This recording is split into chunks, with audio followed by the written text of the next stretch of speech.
कल आज़ाद अरकान से मुस्लिम लीग काफ के लोगों ने राब्ते किए हैं। अच्छा, हाँ जी। मैंने इन्हें कहा ये तो 3 में है ना 13 में, ये किस लिए राब्ते कर रहे हैं पंजाब असम्बली के अरकान से। तो बात ये पता चली कि ऑफर ये आई कि या ये ले लें, ये ले लें, जो कहते हैं ले लें, लेकिन आप हमारी पार्टी ज्वाइन कर दें। तो मेरी दिलचस्पी मजीद बढ़ी कि आखिर क्या लेना देना भाई इनका, ये तो हुकूमत नहीं बनाने जा रहे। तो 2 पता चली चीज़ें इंटरेस्टिंग।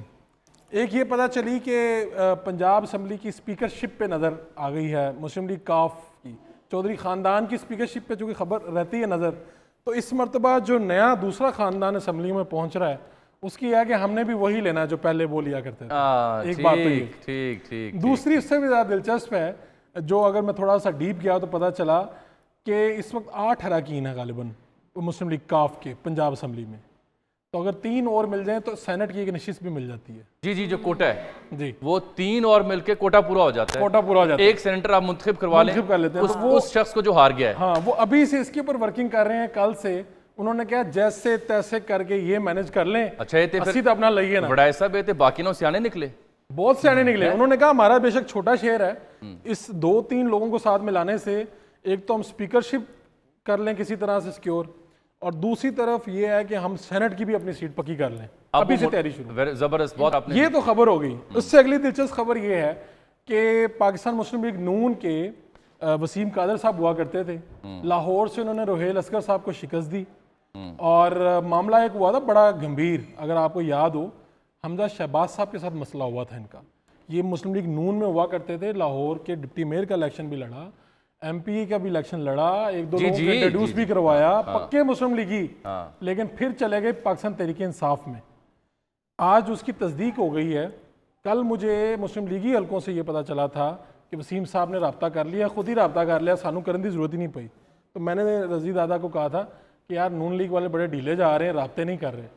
वो इन्होंने यहाँ पे बैठ के उनकी क्लास ली है, कल ही उन्होंने लोगों से रब्ते किए हैं और कुछ 5, 7, 8 ऐलान आपके सामने आ चुके हैं। मजीद ऐलान भी आने वाले हैं आज रात में। लेकिन अच्छा, अगर ये 5, 7, 8 ऐलान के बाद आप ये कोटा के जो 75 सीटें 74 नून के पास बनी है कौमी की, ये इसमें ऐलानात के बाद ये क्या मजमुआ 90 तक जा सकता है? इतना बड़ा मजमुआ अभी तो फिलहाल मुझे लगता है कि शायद इसमें 2 दिन मजीद लग जाएंगे। लेकिन इसमें बात यह है कि जब आप लाहौर का कौमी असम्बली का रुकन तोड़ लेते हैं, इधर से आज़ाद शामिल होना शुरू हो जाते हैं, ये लाहौर का आपने PTI का बंदा तोड़ा है, ये वो दूसरा आज़ाद नहीं है। तो इसके बाद आप बारगेनिंग में कंफर्टेबल पोजीशन में आ जाते हैं। और खतरों के खिलाड़ी आसिफ जरदारी जो इससे पहले तैयारी में थे, सबसे यारी अभी तक वो किसी आज़ाद का ऐलान नहीं करवा सके। मेरी इतलात के मुताबिक टीमें तो उनकी भी बहुत एक्टिव हैं। अगर मुस्लिम लीग काफ एक्टिव हो सकती है, जिनके बारे में आपका और मेरा मानना है कि वो सोए हुए थे। अच्छा, एक खबर थी मेरे पास कि जरदारी साहब ने एक नाश्ता भी दिया हुआ था रजी साहब, उसका क्या बना था?